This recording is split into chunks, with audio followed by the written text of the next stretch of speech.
Over the years, there have been numerous adaptations, sequels, or just media in general that has included King Kong. Of course, there's the original film dating back to 1933, 1962's King Kong vs. Godzilla, 2005's King Kong, which was the second remake of the original, and of course King Kong from Godzilla vs. King Kong, which is the one from the Monsterverse.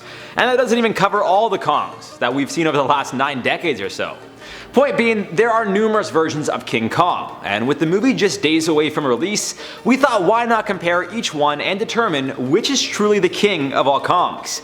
Today on Life's Biggest Questions, we're asking what is the strongest version of King Kong? We'll be taking into consideration things such as abilities, size, weight, and even opponents when making comparisons. Smash that like button or send me location, and let's get into it. Now for starters, let's just look at the size of each Kong throughout the films.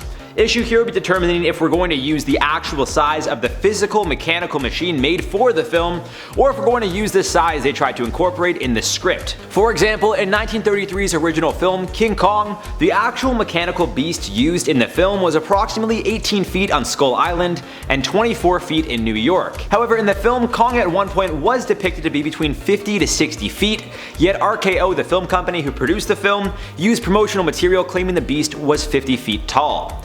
For the sake of this video, we'll use the script or film's size, not the actual physical mechanical version for size. Alright, now that we have a common understanding, let's look at how these things differ in size. In the 1962 film King Kong vs. Godzilla, the Japanese version, the ape is standing at 148 feet tall, significantly larger than the original.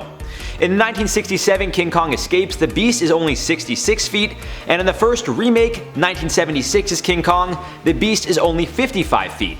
How they determined these sizes, I really couldn't tell you. Maybe it had to do a bit with logistics and a bit with the creative, but really who knows? Peter Jackson's 2005 King Kong saw one of the smallest beasts to date, standing at just 25 feet tall. And then in Kong Skull Island, which is the same Kong that will be featured in the upcoming film, everyone's favorite monster grew to about 100 feet tall. If you've seen the Godzilla vs. King Kong trailer, you see the two beasts fighting at one point, appearing to be about the same size.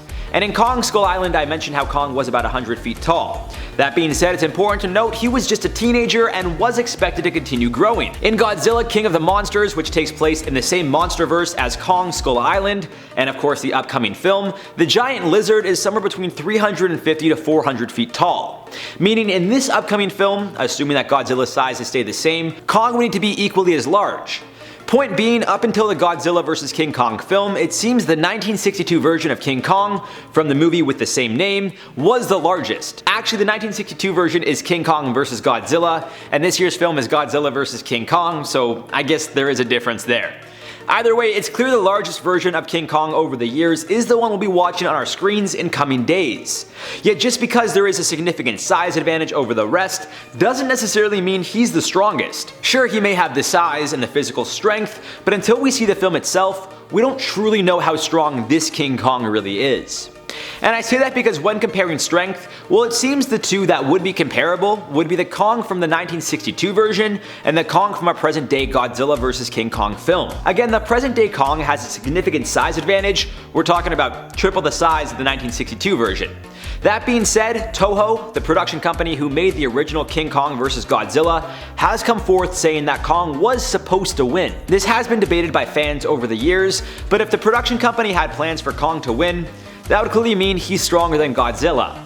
However, in the book Definitive Edition Godzilla Introduction, Tomoyuki Tanaka claimed the two ended their fight in a draw. Again, they'd be scaled down to size, so I still think that may give the present day version of King Kong, standing at about 400 feet or so, the advantage. Unfortunately, because I have yet to see the upcoming film, I'm not sure how things play out. Who knows who wins? Will it be Kong, Godzilla, or neither? Only one way to find out, and that's by watching the film. Now I will say guys, this video is not even an advertisement for the film, but at this rate it really should be. I've been promoting it like crazy, so if any of the producers are watching this, you can just send a check in the mail. What I can say is in the 1962 King Kong vs. Godzilla, at one point it seems Godzilla is the more powerful beast, at one point even beating Kong. That is until Kong is struck with lightning, energizing him and giving him an electrical surge throughout his body, which is used to harm Godzilla. Aside from his incredible strength and intelligence, Kong was also immune to radioactive energy, and it seems Godzilla's atomic breath didn't affect him as much as one would think. Aside from burning some fur off, Kong can apparently take it. Now when comparing the strength of the two Kongs, say the smaller 1962 version and the present day one, although the present day one has a size advantage, he may not be as durable. Until we see how things play out, I can't say for sure which Kong is the strongest, but under the assumption he puts up a pretty good fight against Godzilla this time around as well, I think our present day 350 foot to 400 foot King Kong is the strongest. Now as always guys, I'd love to hear your thoughts on this one down below. Of course my answer may change after I see the film, but I'm pretty confident the 400 foot beast will defeat any and all other Kongs, even Mechanicong.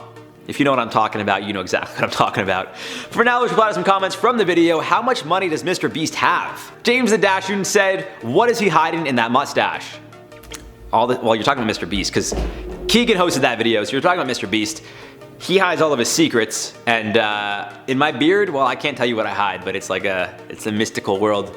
It's Narnia. You're just right in here. Narnia.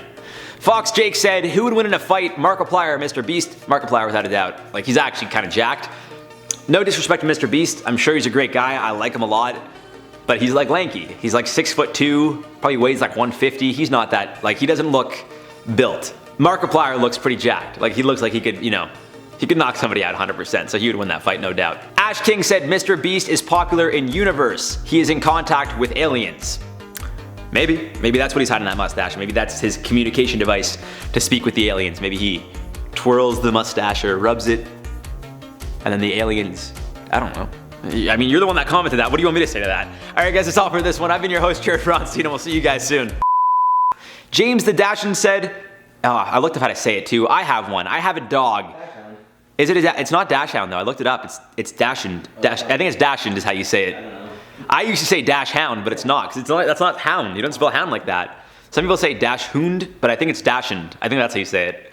And I have one. I've had one for like 11 years now, and I don't even know. I just call him Riley, because that's his name.